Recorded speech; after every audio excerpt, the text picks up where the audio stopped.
Get your money, don't care who judge. Stay out the way, surround yourself with nothing but love. Stay out the way, if you a gangster, killer or thug. Stay out the way, put your faith in the man above. Stay out the way, chill with your family, siblings and blood. Stay out the way, kick it with your girl, forget hit in the club. Stay out the way, mind on your money, ain't no switching it up. Stay out the way, stand out the way, what you thought that it was. Stay out the way. If you stuck down on your luck, not feeling righteous, did a petty crime, just looking for some excitement. Now your name on affidavits and court indictments, get paid for a lot, but your freedom is priceless. You did the crime, you do the time, don't let it surprise you.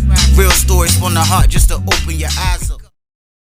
Yo, what's good, y'all? What's the word? What's going on? How everybody doing out there? Y'all already know what it is, man. We are back again, and it's time for the Tuesday banger.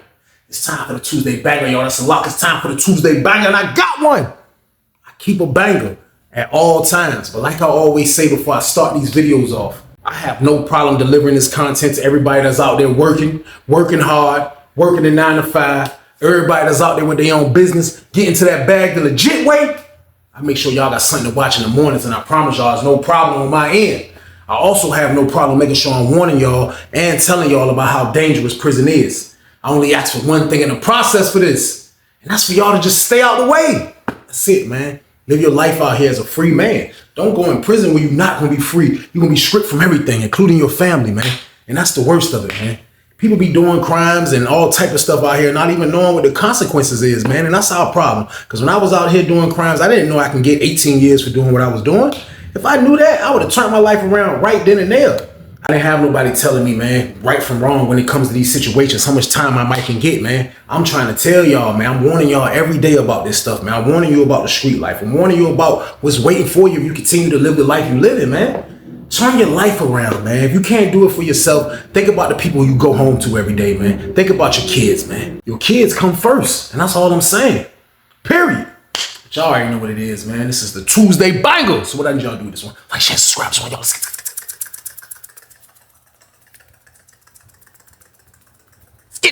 Let's go. What? It's time for business. Time for business, y'all. And the story I got for y'all today is called This Fiend Was a Maniac. Part 1. Crazy story, crazy situation, but we are aware, people. We are in penitentiary, man, where crazy things happen all the time, man. I ain't gonna lie to y'all. Like, you have these aggressive dudes in there, man, when it comes to these guys that want what they want. And I'm speaking about narcotics, like whatever they vices is, man, like they get aggressive about it, man. I have told stories about guys like this, man, but they are in there by the abundance, man. All of them, they be mixed with being a Terminator, being a maniac, put it all together and have a baby, man, is a Termomaniac. Like they just unstoppable sometimes, man. Like they want what they want and they're aggressive about it because they know what they can do. They can fight, they can hurt you real bad. And they use that to their advantage, even though they are the worst of the worst, man. They are a fiend. It's crazy in there, y'all. But every time it's a situation like this, it always goes bad. So with that being said, though, we on Sussex 2 for this one, y'all. We on Sussex 2. And I can remember being in 4D for this one, man. And being in 4D, man, like, you know, this was a good time around this time, being in this pod. Y'all already know when I talk about 4D, I talk about good motion. I talk about a lot of good guys. I talk about a lot of different things in there, man. But like, real talk, man, 4D was one of those spots, man, that you could kind of get there and you could kind of like get your life back together, man. Like, even if you was trying to stay out the way or you was trying to bag some CO ladies or you was trying to hustle or you was trying to gamble, like whatever you was trying to do for real, man. Like 4D kind of had everything going on in there, man. Like, I felt comfortable in there because I was in there with a lot of dudes at first that I used to rock with, man. But like, as long as I stayed in there, they started getting rid of dudes. They started transferring dudes. Dudes' levels started getting dropped. Dudes got transferred to higher levels. Like, it started getting a little crazy. So I was probably down to about 2 dudes that I used to rock with in there, man. So like, around this time, kind of was cooling out. I'm chilling. Not really making a lot of noise as far as getting a pack or nothing like that, but I'm bitten though. I'm cool. I got a little money I can play with. If something come about, then I definitely can make it happen, man. So like, it was crazy because I was in the room with my homeboy, man. Like, it was when I got to the pod, like I remember being in the window and, you know, my window in the hole, I could see to the boulevard. So I remember telling my man I was about to get out the hole. And he told me that they told him that somebody was getting out the hole coming to his cell. So they still didn't tell me where I was going, except I was going to 4 building, which was everybody that was getting out the hole was going to 4 building. So when they told me I was coming to 4 building, I still didn't know what pod. But my man told me that his roommate was gone and he was getting a celly from the hole. So I was praying and hoping it was me because getting in the room with somebody you know is like it's a major advantage. You don't really gotta go through nothing. If you need something, they got it. Like it's just it makes sense to do sometime, man, to get in the cell with somebody you really know off the top. Now that happens like that, it's just luck, your luck type of. It's just you having a lucky day, kind of, because it don't always happen like that, man. But I promise you, the lady hit my intercom and told me I was going to 4D cell 36. 4D cell 36 was the cell my homeboy was in, man. So like my homeboy was cool. Like he been in there for a little while. When I get in there, he was happy because he, like I say, the way I'm feeling, like he got somebody, I got somebody I know, he got somebody he know. So he was happy for that. Bro had the bottom bunk. I won't trip it. But at the end of the day, though, like me and him didn't stay cellies long, man. Like I was probably in the room with him for probably about a week or two, man. And like out of nowhere, man, they called him downstairs. And like I'm just in the cell chilling. Like, you know, it was during Empire Rec, I think morning rec, matter of fact. So I think dudes went outside. So I remember them calling my roommate downstairs, and he went in there to talk to the lieutenants and the unit manager. And then next thing I know, they was coming upstairs telling me to pack his stuff. When I asked them why he went to the hole, they told me he was under investigation, man. So my roommate was one of those dudes that wasn't really a red team member, but somehow he got mixed into the, you know, the label of it. So like when it's investigation time for the red team, he'll be one of the ones they will scoop up, and he will always pay for that. I learned that from that day. So bro was out of there. Like he didn't even last long. Like I wasn't happy about it because he was my bro, you know what I mean? But like moving down to the bottom bunk was a plus, but still though, I'm like, man, I gotta get a new roommate. I gotta do all this. Now, the whole time I was in the block, man, like, for real, it was this dude in there, though, like, before bro left and after bro left. Like, it was this dude in there, y'all. Like, let me tell y'all about him. Like, this dude was definitely an aggressive psycho, man. Like, he was somebody that loved that D-block. Like, you know what I mean? He ain't mess with the hottest chicken. He ain't mess with the Lala. He ain't mess with a lot of stuff, but he messed with that D-block, man. Like, dude was from Richmond, man. He definitely was from Richmond. We gonna call him John. Now, everybody from Richmond don't be messing with the D block like that. I ain't trying to put it on because it was the people from our way messing with it. And you know, like, but they just like, I don't know how it is now. I know when I was in there years ago, like Richmond was the capital of that stuff. Like they had it. Like any dude you meet from out there, they ain't worrying about getting no la. You might very rarely meet a dude from the R that was definitely going to the VI to get the la. Like they didn't care about that. They cared about D block. And that's what they used to do. Like I ain't even gonna lie, even the ones you would think that don't do it, they sniffed it, you know what I mean? And like, you wouldn't really tell that they was off it like that, but at the end of the day, they still messing with that D block. But you know, that was their choice. That was their choice because that's what was going on out there. But this dude, John, like when I moved in the block, off the top, when I moved in the block, I heard about him. I didn't even know he was in this block. I heard about him when he was in one building. Like he was a kind of like a tall, brown skinned dude, bald head dude. He probably was like in his early 40s or something like that. But he already was bitten for a while. You could tell he was bitten for a while, how he dressed, how he looked, all of that. So like, you know, he didn't really have a scare, like his face didn't look scary. He didn't look intimidating from just looking at him, you know what I mean? But you would know how he is if you got that D block. Now, having that D block, like you got to deal with these guys anyway. Like if you're gonna hustle that D block in the penitentiary, man, like you're gonna have to deal with these aggressive guys, man. Like these guys don't really like taking no for an answer. Like this is how it goes down, man. Like you got the D block. You're going to have the white dudes. You're going to have some black dudes that can actually spend money on this stuff. You're going to already know that they spend money on this stuff. You already know the count. Then that's just them. Then you're going to have the freaking black dudes that don't really have the money to spend on this thing right here on the D block. So like that makes it a conflict. That makes it a conflict of interest because like they feel like you still supposed to do something for them just because they do the drug. You know what I mean? And like, that's not fair to a dude that's hustling. So it makes it uneven. It makes it kind of like, you know, it makes it a little bit uneasy of being somebody that got the D block, but you still got to kind of like, man, I got to still deal with these psychos, man. Like, even if I still did, like, just sell them something to store there or something like that, I still got to deal with these psychos. Now, the dude, John was like a whole nother animal. Now, I didn't know this was what he was doing in one building, like, but I seen it first. As soon as I moved in, I'm talking about as soon as I moved in this block. As soon as I moved in this block, man, my homeboy who went to the hole, his homeboy that he was rocking with, man, you know what I mean? I'm not going to say where he was from, but like, he had ended up getting a D block. And he wasn't from Richmond. But he got the D block. But when he got the D block, like, I seen the dude, John, firsthand. Like, John just was, like, he was relentless with it. Like, he was talking to dude, and like, I could see dude telling him basically, like, yo, look, I need big money. Like, I need send-outs. I need Western Union. Like, I can hear him telling dude this, you know what I mean? The dude John wasn't trying to hit that dude. John, like, man, he was just relentless of acting, begging, being serious, like showing that, like, I ain't going nowhere until you do something, basically. Like, that's basically what it was. So I think the dude kind of like got a little frightened just off how he just went and leave. You know what I mean? Like, he just down on dude because he got it. So he looked out for him. You know what I mean? Looked out for him. So, you know, when you look out for a fiend that mess with the D block, like they coming back because that's the type of drug it is. Like it's gonna last them a little bit. As soon as they come down, they gonna want more. That's how it is. So like after I guess he looked out for him, I think that's what kind of like triggered him to even go a little bit harder than he did. So like I don't know what he had did. I don't know what he had did, man. But all I know is the word that came back. And they was like, John went in dude's cell and took something from dude. You know what I mean? Like while everybody was gone. Now, he went back and told my homeboy, which was my roommate. He came back and told my roommate what had happened. And the story was completely different from what we had heard from everybody else. He came in there and he told my roommate on some like, and basically I felt like he was trying to get us to jump out there with him. Now, I ain't got no problem doing that.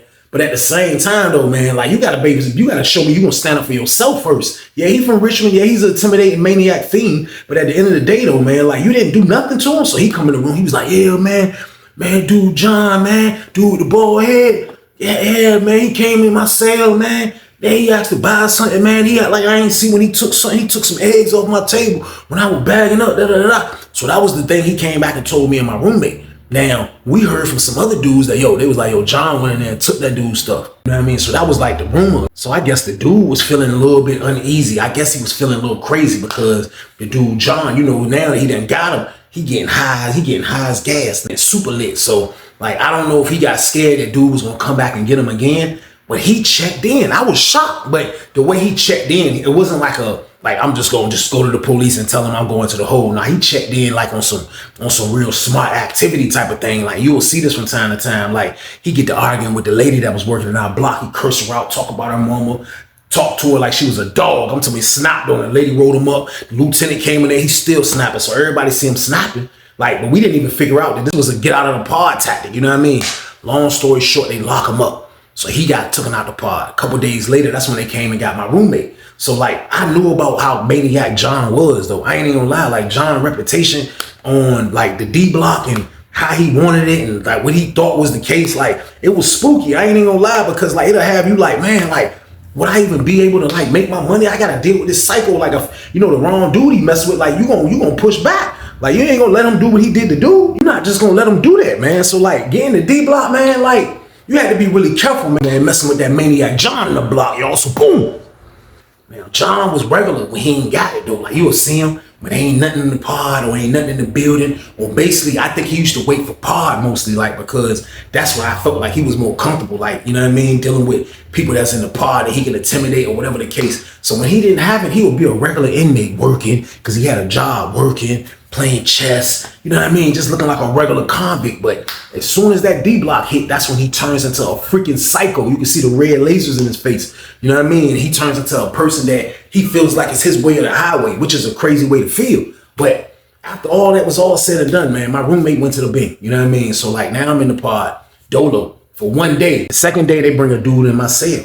Now the dude they brought in my cell, I looked out the window because I'm in 36. I can see who's coming in the pod. And I can see who's coming up the steps. The steps is right by my cell. You know what I mean? Like, couldn't come up the steps. It's right by my cell. So, like, I'm looking. I don't know the dude. I don't know him. I ain't never really seen him. So, he come in the cell. He walked in. He looked at me like he ain't never really seen me. So, he was like, looked at me. He was like, what's up, bro? What's up, bro? So, when I hear him say, bro, I already know that he was from Richmond because we say bro. They say bro. So, like, when he said that, I knew he was from that 804 area. So, I'm like, oh, what's up, bro? What's good, man? Weezy, man. He was like, oh, what's up, man? What's up, man? He was like, I just got out this hole.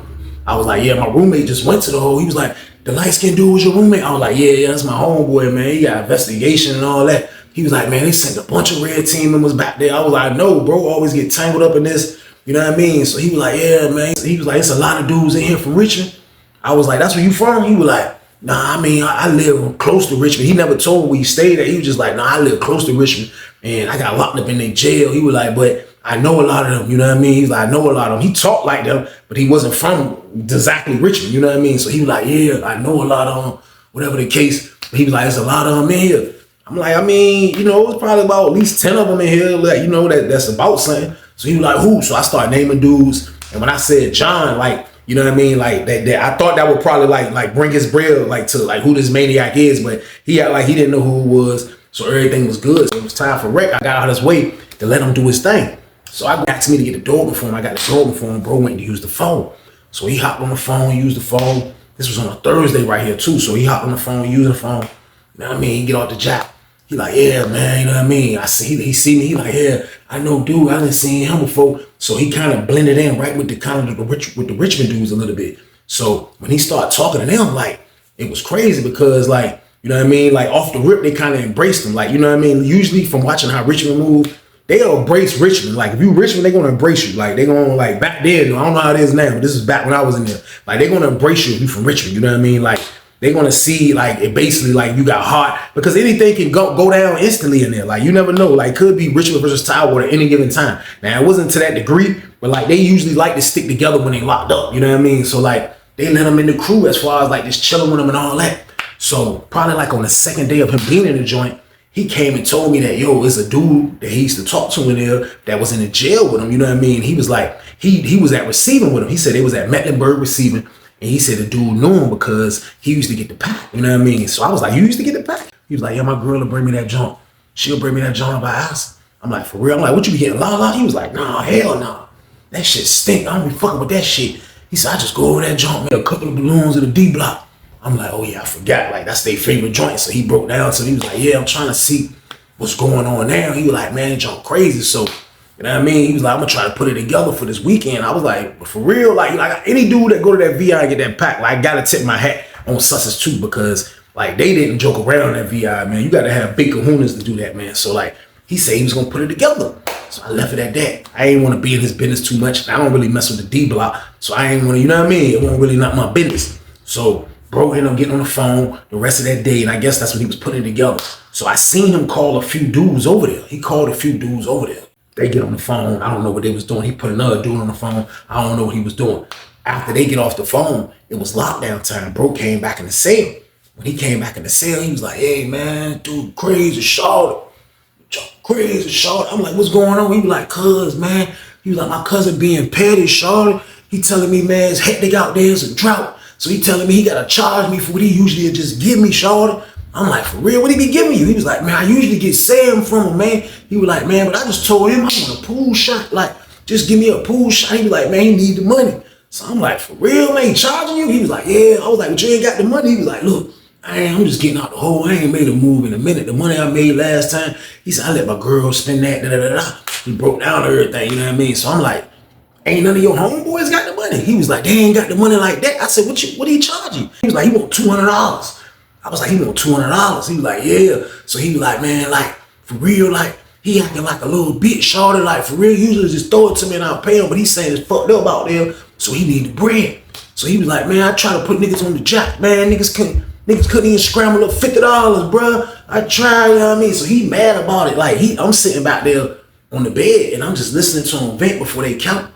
And he's super mad about this shit. So I'm like, damn, bro. I was like, man, your cousin might throw you, man. You know what I mean? He was like, he might throw you, man. He was like, he ain't gonna throw me if I ain't got no money. I'm like, man, so the whole time, now I didn't have $200 to spend on the D block. Definitely wasn't gonna spend all my money. All I had was $300. And I definitely wasn't giving $200 up to experiment with some freaking D block that I didn't know was gonna be good, bad, or whatever the case. I didn't want to do that. But the whole time he's talking in my mind, I'm saying like, you know what, I should try. You know what I mean? At least try to help, bro. You know what I mean? Just on the strength that he my roommate. You know what I mean? Like, I ain't thinking about nothing else except I'm at least have something. You know what I mean? So I'm like, look, bro. I threw this at him. I was like, yo, look, bro. I was like, bro, I got a ball 50. I said, you think he'll let you rock? He said, man, you give me a ball 50, he'll let me rock. He'll let me rock, shorty. But what you want if you give me that? I'm like, we gonna split it. What you mean? He was like, on this one right here, yeah, I'm cool with that. Yeah, I'm cool with that. I'm cool with that, man. I'm cool with that. I'm like, yeah, bro. He like, yeah, man. Like for real, man. Like they know, you know what I mean? They know me, bro. Like they act like, you know what I mean? They act like they don't know what Lil Charles do. Pardon me if I didn't say that. That was his name. We're gonna call him Lil Charles. He like, yeah. They act like they don't know what Lil Charles do. I'm gonna show them what Lil Charles do. What, Charles? You know what I mean? So he was like, yeah, they think I can't get the money. It ain't gonna happen. So I was like, all right, look, this is what I'm gonna do then. I was like, look, I ain't gonna let nobody see. I said, give me your people's number. You know what I mean? He gave me his people's number. I said, look, I'm gonna go call my people's and I'm gonna get them your people's number and just tell them, let them know when that joint hit Western Union. So he was like, bet. So I took care of business, y'all. Like, y'all know I don't mess around when it comes to plays. So I took care of the business immediately, man. And bro was super happy about that. Like, he was super happy because I guess he was feeling like the dudes couldn't come through for him. Like, they couldn't, you know what I mean? Like, he ain't get no help from how they was coming, you know what I mean? Or whatever the case. So I made it happen for bro. So when he got on the phone with his girl, he was happy. He was like, yeah, Saturday is on. You know what I mean? He was like, Saturday is on. So when the weekend rolled around, like, I guess the dudes from his spot, from Richmond area, I guess the dudes from out his way didn't think he was going to be able to make it happen still. The bro went to the VI. So when he come out from the VI, I let him come back in. He go in his room. He go in the room, put the cut up. He handled his business. When he was done, he put the cut down. He gave me the look like.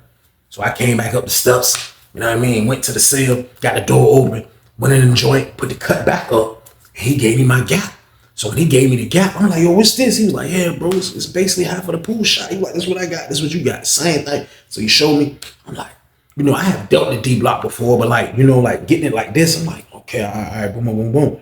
So I'm like, let me see how you do your A's again. So he showed me the A's. I was like, how the 50s look? So he showed me, boom, boom, boom. He showed me everything I need to know real quick. So he was like, all right, that's a bet. He was like, you about to sell some now? I was like, I'm gonna see what's going on. I don't be in no rush to sell my stuff though, bro. I was like, look, it's gonna get sold. You got it. I ain't with no hot stuff. Like, you know what I mean? He like, nah, I ain't really doing nothing that either. He was like, I ain't really doing nothing that either. He was like, but look though, hold the door down for me. I was like, what you talking about? This worried little child was like, you got me? I was like, yeah, he good. He was like, what the police at? I was like, no, they ain't here, bro. He was like, little Charles hit that D block, y'all. So boom.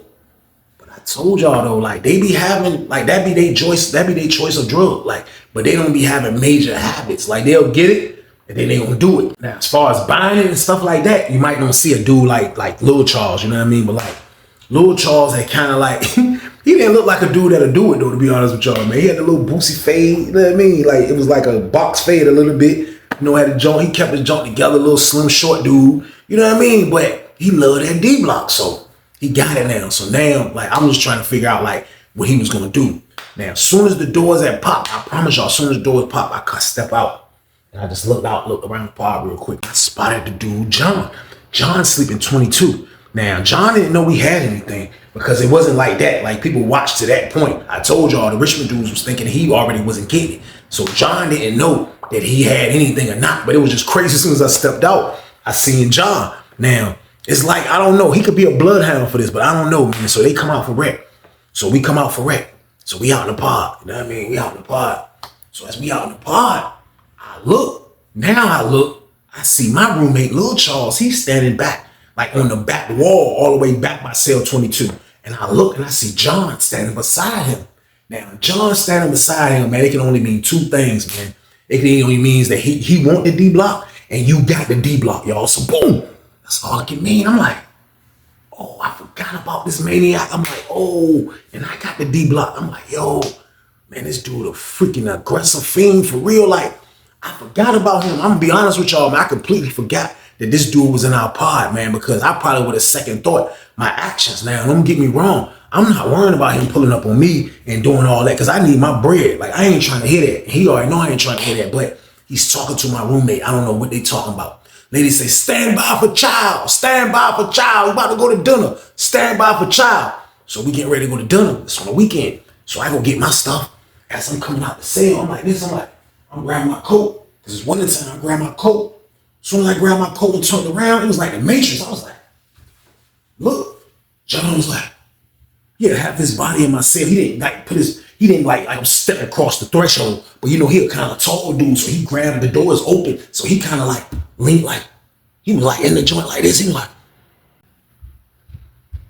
you got some train, shorty. I was like, train? What the hell is a train? What are you talking about? Like choo-choo train? Goddamn, what the hell are you talking about? He was like, yeah, that's what we call the heroin out Richmond.